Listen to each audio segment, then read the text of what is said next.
Hi, I'm Furkhan Mohammed, and I've lived in US for past 12 years now. It's been quite a journey. I moved to East Coast. I lived in East Coast in the initial couple of years, and then I did my master's in Pennsylvania, and started working in 2018. Then I moved to Miami.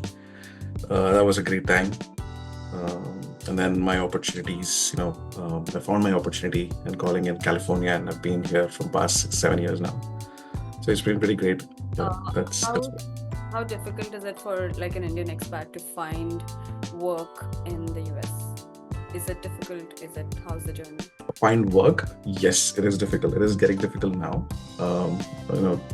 The market is pretty bad. You see layoffs, every now and then, every day. All the big companies and the startups as well, just to save some budget. Every day is coming up on the article that there'll be layoffs. So what happens with these big companies when they lay off is when they are out in the market, and for the people who are not that good at skill set, they would not be able to find a job. And the graduates were, a lot of people have been graduating from past 2 years. I think I don't know the exact number, but it's been quite a big number. How are you Yeah. navigating the landscape, considering you've been there for quite some time now and you've been working there? Is it difficult for people who are experienced as well? Yes, when I say market is tough, it's difficult for everybody. I mean, it's really, really important the way you network. You network yourself and market your own profile. You have to upgrade your skill set on a daily basis, and know what kind of a technology is out there. How updated is your resume. uh, you know it's really, really important for the most experienced guys as well. The process of the interview has been changed completely. It's just not what one skill set that you have. No, it's not that. It's like you should be a jack of all trades. That's how it is, and that's how it's going to be as well in the future. So yeah, probably LinkedIn is the most reliable source where you can actually socialize and network and build your circle. That's the best way as of now, is what I can say. And for people in IT, apart from online networking, how do people network offline? How do you build like a strong network outside of LinkedIn? For me, it's just that friends, mutual friends, like you do gatherings and all that stuff. I mean, I hope everybody, go out and have friends. So it's just through that. And most of the people that I see here is they join some clubs, like sports. Of course, that's a mainstream, way, social networking kind of platform. That's the way you actually socialize, is through joining some sports clubs like cricket. There's so many clubs out here in NorCal, and that's how you meet people. And that's, again, it's up to you how you build your relationship with them. You want to continue and socialize or not. So, but that's how it is. There's a lot of cricket clubs there. Yes, a lot of cricket clubs. It's just not here, but throughout the country. And just Indians, or is it predominantly a lot of Indians playing, or do Americans play as well? Asians, Americans don't play. They don't know much about cricket even now, till now. But yeah, USA also had a team now, but they still don't know what the cricket is and how the game is played. But yeah, mostly Desis, Pakistanis, Indians, and Bangladeshis, and Afghanistan. These folks, Have they're you big time. ever Yeah. tried explaining cricket to an American? Actually, I did. I tried. Yes, an American and also a Philippine guy, which I very much remember. Then this happened very recently. When I was talking about IPL and how that auctions are, and how crazy it is back in India whenever the cricket season is on. So they got me. They saw me pretty excited, and they're like, "What's going on? I've never seen this much excited." And I started explaining them about cricket and then how it is played, how big it is, and all I got in response is, "There's too many rules, man. I don't think I can follow this." So that's all I had here. I don't think I, as an Indian, have ever been able to follow cricket as well. But I know it is mad big. But I didn't know it was big in the US, and there were a lot of clubs in the US that played cricket. Yeah, a lot of people move, right? I mean, cricket is our best pastime back when we were a kid as well. So Apart from the love that you have for cricket, what is one other thing that you would like to teleport if you could from India to California where you live right now? biryani, food. There's no That's what I want. biryani joints in No, it California. is. I mean, pre-pandemic, Bay Area was the biggest, like in terms of Desi Indian food. Like it had so many restaurants and wide variety of spread, and it was pre-pandemic. And post-pandemic, a lot of restaurants have been closed, and the Bay Area food is not just the Bay Area. I, it was pretty authentic back then, but now I don't think it is. Not anymore. And I miss. One go-to place for good food in California. Good desi. Well, it's different, For biryani, it's a different place, and if I want to have halim on a Ramadan, on a month, it's a different place. You And kebabs are good in a different place. So yeah, for biryani, it's basically biryani pot. That was the place for me. They had an amazing mutton biryani there, and kebabs. It's a Pakistani restaurant called Pakwan. They had that was the best. I mean, I think I should just go again and see if they still have it. So yeah, and they do serve halim. Very picky on that. It's not been that great for the last couple of years, but still hoping because I can't be in India for Ramzan. So yeah, that's it. Did you get Irani chai that is authentic Irani chai in California? Thank you for asking me that question. I wanted to talk about that because that's the biggest change that happened in Bay Area. So when I talk about California, it's basically NorCal and the Bay Area, right? So Irani chai, no. All I used to get is masala chai, but yes, there was this beautiful person who actually established this place called Deccan Morsels, and that is where we get authentic Irani chai now. So yeah, after my wife, I think I fell in love with that guy again, just for me to get Irani chai. You're on your H1 right now, is that right? Yes, I am. So how has it been for you? How has it been for your friends? So it's going to be two different stories if I talk about my experience and my friends. I'm not going to say everybody has a similar experience when it comes to H1B because it's a lottery process. No matter how good you are, when you are sponsored H1B, you just have to go through this lottery process where your application needs to be picked up. So there's nothing anybody in the world could actually do anything about it. You just have to wait. So let's just say, if I'm a freshly graduate and I came to US and I just filed my H1B and it might get picked up, and the other person who's been working from past 20 years back in India on a very high position and still coming on H1B. I mean, if they want to try to file an H1B, it might not get picked up. So it doesn't matter on your skill. It's completely luck based. So you do get like a couple of chances, I guess, if I'm not wrong. If you are not on H1, if your H1 doesn't get picked up, then you have another chance to get filed it again, and that's how it goes. So it's a very, very tricky thing. I don't know. I mean, I got my H1 picked in the first attempt, so I can't really say that I was very lucky at that. I don't want to say it because my friends that I know, they tried like 4 or 5 times and it still didn't work through. So they had to choose. There are other directions that you can go. Just try to maintain your status. Do another master degree. While you try to again file your H1B. Things like that. And this is for completely. This is for profit, like corporate filings and everything else. Where, yeah. So for non-profits, it's a different process altogether.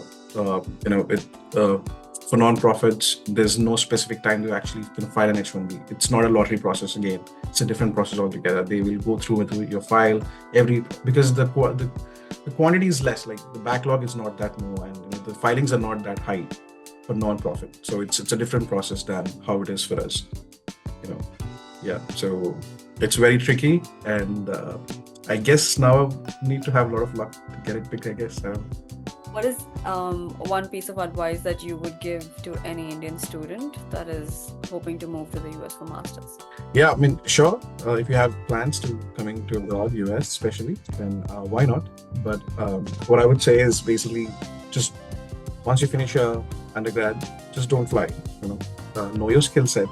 Get some experience, be really good at that so that you know what your expertise is.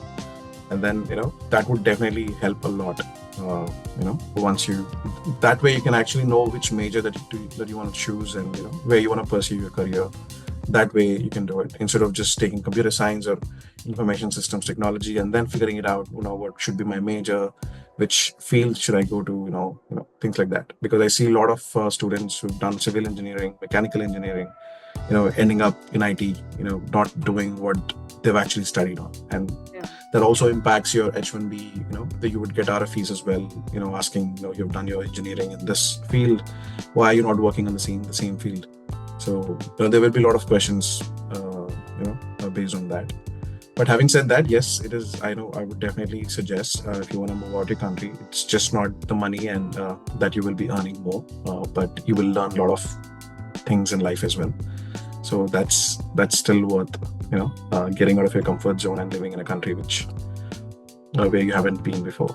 So, but What that's my, one really difficult pill that you had to swallow when you moved? of course, like I said, I was in a very, very comfort zone, and all my life, right? I haven't moved actually from India. It's always been my friends and my family, and and I have a really close relationship with my friends. They are like family. I cannot call them friends. So leaving them, trying to find something new. You don't even know that you would find something new and it will excite you. Yeah. But it's just that hope that you think the life's going to be better. That's the only thing. And yes, touch wood, I don't regret that decision. It made me who I am today. So, but yeah, that's sometimes it's really, really, if you think about it, like only at certain times when you're down, if you think about it, you'll just be like, is it really worth it? Then probably, when you're back to your senses, then you will know what answer is that. So yeah, it's like that. So you worked in India as well? I did very briefly, year and a half. I worked for Amazon. So I wouldn't say I can't add that experience to my resume is what I can say. It was just very good. You've got a flavor of what it's like to work in India, and would you, if you were to compare the work culture in India to the work culture in the US, then what's good in the US, and how was it different from what it's in India? I have a team back in India, my offshore team.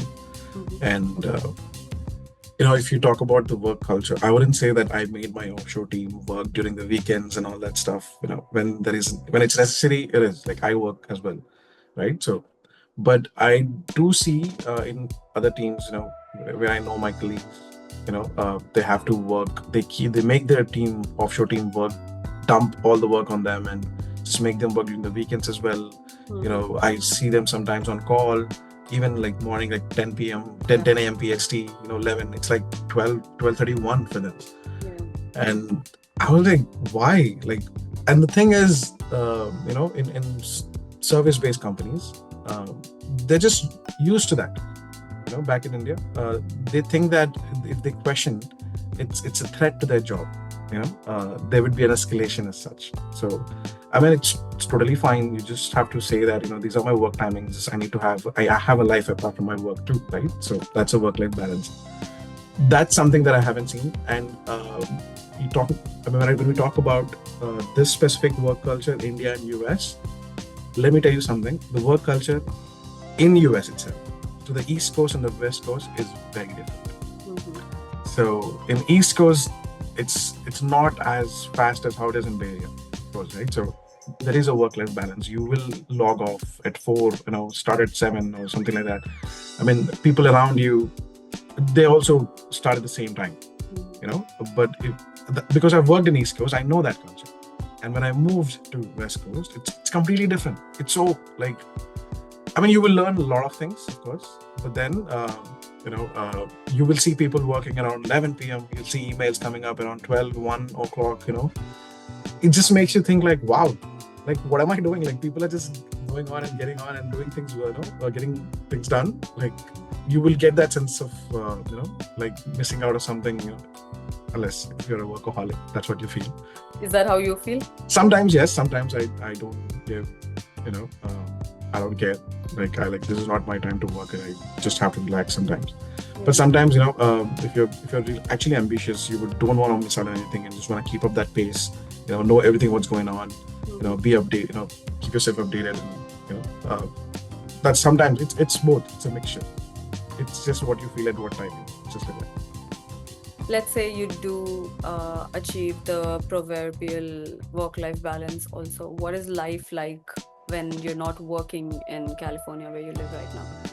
Thank you for saying California, not US, because it matters a lot. I love California, and I think there's a lot of things to do in California. It's a beautiful, beautiful state. If you're into hiking, that's the first thing that you would hear. But yeah, it has beautiful mountains. There's a very big community, very big lot of groups where you can actually join and go for a hike. Well, if you are not into hiking, there are a lot of beaches, a lot of lakes, where you can just rent a boat, spend time, just go and chill. Like I said, the weather is not as bad as how it is in East Coast. So it's still cold during the winters, but it's still tolerable. So yeah, I mean, it's good. It's all again comes to what kind of a group you have, how many friends you have, how close are they. What do you want to do a free time with your friends? Do you want to spend with your family or your friends? You want to do a get-togethers? It all depends on that. So California, it's good. Even if you don't have anybody, if you're new to the state, you still have plenty of things to do. So and the cost of yeah, living must be really, really. Yeah. So we should talk about it. Yes, that's the only not so good part of California. The cost of living is very high. I think it's the highest in compared to all the states in the United States. So it's pretty bad. And that's one thing. Yeah, that's one thing. That's one thing. That's the only thing, basically, I should say. And yeah, the cost of to buy a house in California around an area that you live in. Like I said, if you're talking about California, sorry to interrupt. What the price they're looking at? What even for like a starter pack? Well, see, when I talk about California, like whenever I say California, it's basically North Carolina. And yes, if you want to buy a house in Bay Area,